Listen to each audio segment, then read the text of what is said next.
Yesterday evening at exactly 4 minutes past 6 o'clock local time, the fundamental geophysical rules governing northern Venezuela were violently rewritten.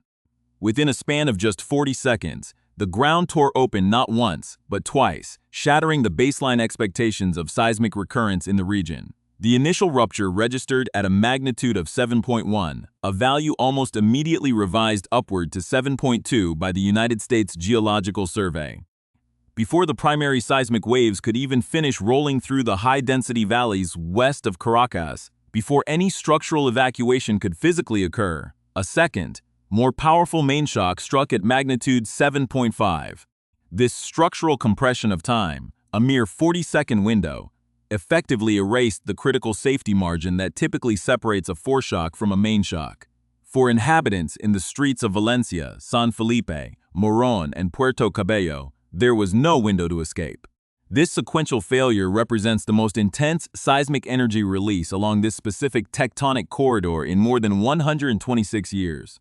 The true scale of this crisis is defined not just by these numbers, but by the precise geometry of the ruptures and the structural vulnerability of the surface layout. This event was a classic earthquake doublet, an uncommon phenomenon where an initial rupture fails to relieve regional stress and instead transfers a massive structural load onto an adjacent, locked patch of rock. Primed for failure, that neighboring segment was instantly pushed past its mechanical limit. The United States Geological Survey automated impact models immediately returned a red alert, the highest operational category, indicating that widespread disaster and high casualties are highly probable. The statistical Padger model, which evaluates depth, magnitude, and regional population density against historical structural vulnerability, generated a calculated exposure metric projecting potential fatalities between 10,000 and 100,000 people.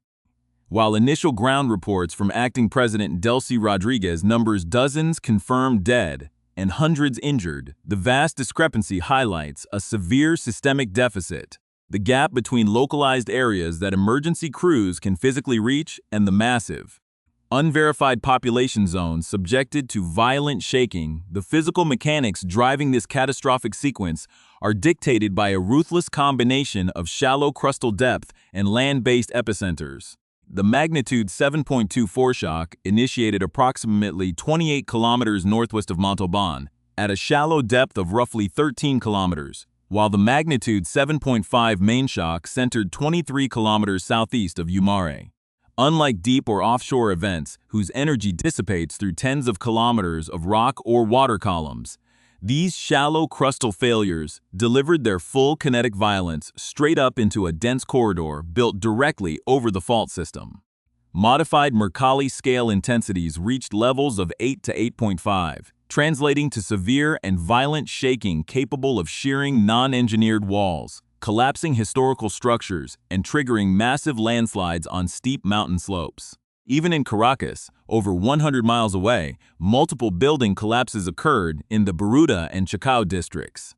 And the closure of Simón Bolívar International Airport in Maiquetía instantly paralyzed the primary logistic pipeline for incoming heavy machinery and medical aid. This entire destructive sequence is the direct manifestation of a grinding tectonic boundary that has been quietly storing energy for centuries. Northern Venezuela sits squarely on a complex transform boundary where the Caribbean plate slides eastward past the South American plate at a continuous rate of approximately 2 centimeters per year. This sideways motion is accommodated by a highly stressed network of major fault strands, the San Sebastian, the Morón, the El Pilar, and the Bocano faults. Where these fault traces bend, pure lateral displacement is forced into intense structural compression, creating high-hazard zones capable of producing devastating horizontal slip and vertical thrust components.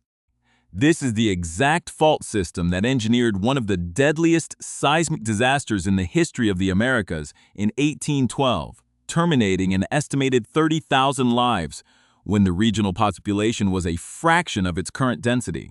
The historical record is explicit. The boundary never stopped loading.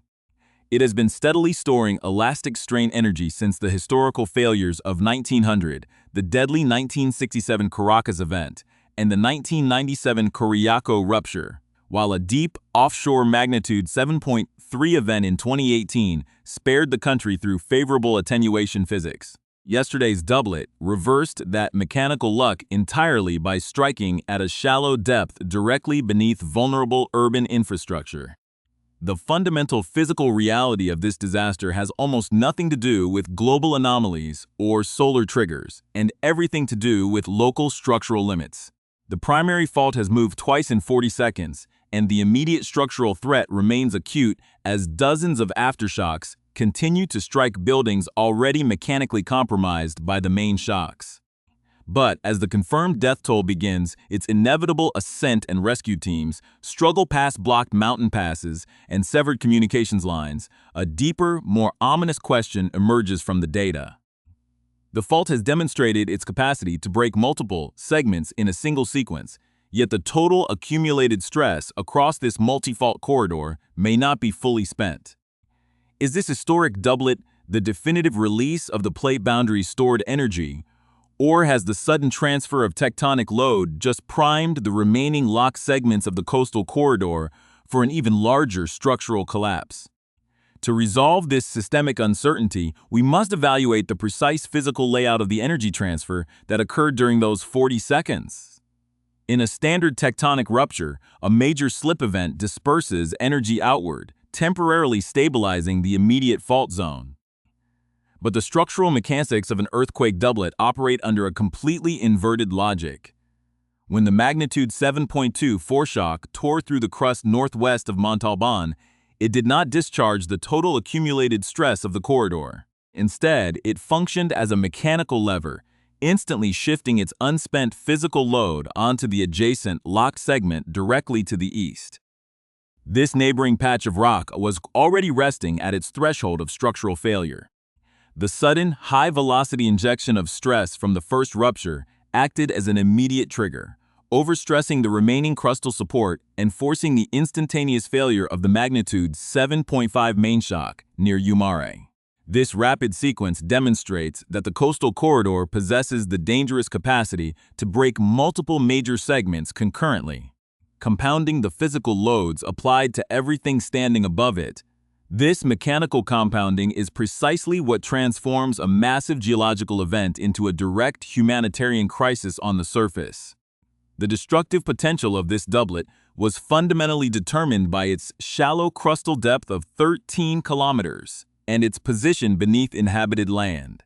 When a tectonic failure occurs deep within a subduction zone or far out at sea, the generated seismic waves must travel through vast volumes of lithosphere or water columns, which absorbs and weakens the kinetic energy before it impacts human infrastructure. In this instance, the physics of attenuation were entirely absent. The full, unmitigated violence of a magnitude 7.5 energy release was directed straight up into a dense urban corridor. The United States Geological Survey recorded maximum shaking intensities between 8 and 8.5 on the Modified Mercalli Scale. At this specific tier of mechanical load, the ground motions transition from severe to violent, introducing lateral forces that standard non-engineered structures are entirely unequipped to withstand. The cascading consequences of these forces are now registering across the entire built environment of northern Venezuela. At an intensity of 8, the physical limits of ordinary infrastructure are breached systematically. The horizontal displacement shears the weak load-bearing walls of older residential units, shatters bridges constructed prior to modern seismic codes, and cracks primary roadways, instantly severing regional transit. On the steep mountain topography characterizing this region, the violent ground accelerations completely destabilize the structural integrity of hillsides, unleashing extensive landslides that bury secondary access routes. While the capital city of Caracas sits roughly 168 kilometers east of the initial epicenter, a distance that insulated it from the absolute maximum peak accelerations, the structural vulnerability of its building stock still resulted in major failures. In the Baruta district, 2 high-density structures completely collapsed, resulting in multiple immediate fatalities, while the Callao municipalities reported 2 additional structural failures, 16 injuries. and further deaths. This localized destruction has immediately triggered a macro-level logistical failure that paralyzes the broader emergency response network. The closure of Simón Bolívar International Airport in Maiquetía, due to airfield and structural damage, effectively encapsulates the disaster zone, blocking the primary vector for international aid, heavy rescue machinery, and specialized medical units at the precise historical moment when survival rates depend on hourly interventions. This infrastructure deficit underpins the sharp divergence in the data currently emerging from the field. In the immediate aftermath, Venezuela's acting president, Delcy Rodriguez, confirmed 32 fatalities and approximately 700 injuries, declaring a national state of emergency. This initial field count sits in stark, paradoxical contrast to the United States Geological Survey automated PGER model, which projects a catastrophic final toll between 10,000 and 100,000 deaths. This gap does not represent a statistical error. It represents the physical boundary between what emergency workers can currently reach along blocked coastal roads and the unverified population center still isolated in the zone of violent shaking. This systemic crisis must also be isolated from the background noise of superficial interpretations and global planet myths circulating online. The coincidental occurrence of a magnitude 6.9 earthquake in the Japan Trench, a magnitude 5.6 event in Northern California, and the rotation of a large, complex sunspot region toward Earth within the same temporal window has fueled claims of a global seismic surge. The hard mathematical parameters of geophysical energy budgets thoroughly dismantle these narratives. While large earthquakes emit teleseismic waves capable of triggering minor localized tremors in highly primed faults globally, they lack the energy density to initiate a magnitude 7 rupture across an entire ocean basin. Furthermore, the total energy contained within a solar flare is many orders of magnitude too small to exert any mechanical influence on a deep crustal fault plane. The occurrence of multiple large quakes on a single day is simple, predictable arithmetic on a planet that averages more than a dozen magnitude 7 events annually, each operating on independent fault systems with independent stress clocks. The disaster in Venezuela is an internal consequence of the Caribbean and South American plate boundary, driven exclusively by local structural limits that have finally run out of time. The true core of this catastrophe resides in the precise spatial intersection of the fault trace with the structural composition of the cities built above it. As search and rescue teams mobilize hundreds of workers to operate overnight against the dark and a compressing time buffer, the physical reports coming out of Valencia, San Felipe, and Puerto Cabello clarify a singular structural truth. The ultimate threat to human life is not the kinetic energy of the tectonic plate itself, but the vulnerable buildings standing over it. A magnitude 7.5 earthquake occurring out in the open ocean is merely a data point or a headline. But that exact same energy budget, discharged beneath a high-density urban corridor full of non-engineered older construction, is an absolute disaster. The extreme destruction witnessed in the hours following the doublet is the logical outcome of historical building practices that preceded modern earthquake-resistant standards. The structural failures are concentrated in older apartment blocks, homes and public buildings constructed on soft soils that systematically amplify seismic waves. And in walls that were never engineered to sustain lateral loading, this vulnerability is documented in detail by eyewitnesses near the epicenter in Valencia, who describe walls cracking and breaking open from the inside out as the sequence struck. This structural degradation has been immediately compounded by a secondary physical hazard that emerged in the initial hours.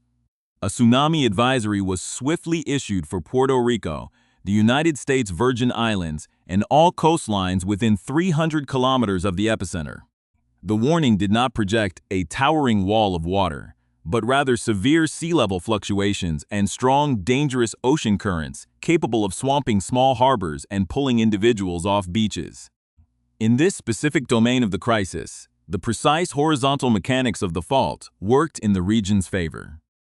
Because the earthquake doublet ruptured almost entirely on land, and because this boundary moves predominantly by grinding horizontally as a transform system rather than thrusting the seafloor vertically upward, it could not efficiently displace a large volume of water. Tsunami buoys in the Caribbean Sea briefly registered the seismic event and transitioned into alert mode, but recorded only minor, non-destructive fluctuations.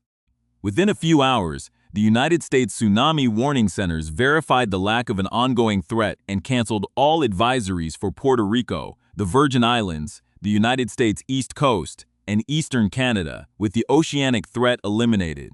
The entire systemic investigation converges back onto the active plate boundary. The Caribbean plate continues its relentless eastward migration past the South American plate at a rate of approximately 2 centimeters per year. This continuous strain is carried by the San Sebastian Fault along the central coast, the Moron Fault to the west, the El Pilar Fault to the east, and the Boconó Fault slicing through the Venezuelan Andes. Where these major strands bend, the horizontal motion is locked, squeezed into compression, and forced to release energy through a combination of strike-slip and vertical thrust components that lift the Earth's crust with extreme violence. This is the exact architectural system that produced the historic 1812 earthquake, which decimated Caracas and Mérida, killing an estimated 30,000 people at a time when the baseline population was a tiny fraction of modern density. The fault did not disappear after 1812. It has been quietly and continuously reloading its elastic strain reserves for over 2 centuries. The historical data points of the 1900 magnitude 7.6 offshore event and the 1997 magnitude 6.9 Cariaco earthquake confirm this ongoing tectonic recharge. The catastrophic potential of yesterday's sequence is best understood by contrasting it with 2 modern historical markers. The first is the 1967 Caracas earthquake, which was a moderate magnitude 6.6 event, yet it claimed between 240 and 300 lives and caused tens of millions of dollars in structural damage because it struck a dense population living on soft, amplifying soils and buildings unprepared for sideways forces. The second marker is the 2018 magnitude 7.3 earthquake, which was the largest event in the country since 1900 until yesterday, but caused highly limited damage because its physics were forgiving, occurring far below the surface and entirely offshore. Yesterday's doublet was the exact mechanical inverse of 2018. It was shallow, inland, and directly beneath urban infrastructure, combining the absolute killing power seen in 1967 with an energy budget well above magnitude 7. The danger now enters a prolonged phase. Within the first hours, 20 aftershocks were recorded, and this sequence will rumble on for weeks, months, or years. Any strong aftershock near magnitude 6 poses a lethal threat, as it will strike structures already cracked and weakened by the main shocks, or trigger landslides on hillsides loosened by the initial violent shaking. For the next several days, the safest and most mathematically sound assumption for northern Venezuela is that the ground is not done. The operational timeline has now entered its most critical and unpredictable phase, where the long-term structural limits of both the geology and the built environment are being systematically tested. Over 20 aftershocks were cataloged within the opening hours of the main sequence, a metric that seismology confirms is merely the preliminary stage of a protracted adjustments curve. An energy discharge of magnitude 7.5 does not dissipate cleanly or stabilize in a matter of days. The aftershock sequence will structurally alter the crust for weeks, months, and potentially years, decaying at a predictable mathematical rate but remaining punctuated by sudden high-energy spikes. The immediate hazard on the surface is that a secondary rupture, even one registering well below the primary main shock, possesses a disproportionate capacity for destruction. It applies fresh cyclic loading to infrastructure that has already been sheared, cracked, and stripped of its structural margins by the initial doublet. Walls left precariously standing but internally compromised can fail entirely under the next minor jolt, turning damaged residential areas into active collapse zones. This mechanical instability extends directly to the regional topography, where the human factor intersects with raw physical geography. The severe and violent ground accelerations of the doublet thoroughly disrupted the internal friction coefficients of the steep mountain slopes running through this heavily populated northern corridor. These loosened hillsides are now highly susceptible to mass-wasting events, requiring only a minor seismic trigger or the addition of hydrostatic pressure to fail. In a region characterized by heavy rainfall, the combination of compromised slope stability and precipitation creates an immediate secondary threat of widespread landslides capable of burying entire communities and further choking the already crippled transit network. Despite these compounding hazards, the psychological pressure on displaced populations creates an independent risk vector. The most dangerous human variable in the immediate aftermath of a shallow doublet occurs when individuals attempt to re-enter damaged dwellings prematurely, assuming the primary threat has passed, only to be trapped when an ordinary aftershock finishes what the main shocks initiated. This reality underscores the vital necessity of filtering out unscientific noise and internet-driven panic that inevitably floods global communication networks during multi-fault crises. The simultaneous activation of a magnitude 6.9 earthquake in the Japan Trench, a magnitude 5.6 event in Northern California, and the Earth-facing rotation of a large, complex sunspot group are entirely decoupled from the lithospheric mechanics of northern Venezuela. To attribute these disparate events to a singular planetary surge or solar flare modulation violates basic laws of thermodynamics and kinetic energy budgets. The seismic energy required to rupture a shallow locked fault segment must be built up over centuries through local plate motion, and the remote teleseismic waves generated by distant quakes lack the force density to trigger major ruptures an ocean away. What the public misinterprets as an anomalous global surge is simply ordinary arithmetic on a highly active planet that regularly registers more than a dozen independent magnitude 7 events every single year, each governed by its own localized stress accumulation clock. The systemic data coming out of Venezuela over the coming days will provide the ultimate verification of these physical and structural interactions. Analysts must meticulously track the confirmed casualties as rescue teams finally breach the blocked mountain passes and severed text communication corridors to establish contact with the isolated municipalities of Valencia, San Felipe, Puerto Cabello, and Morón.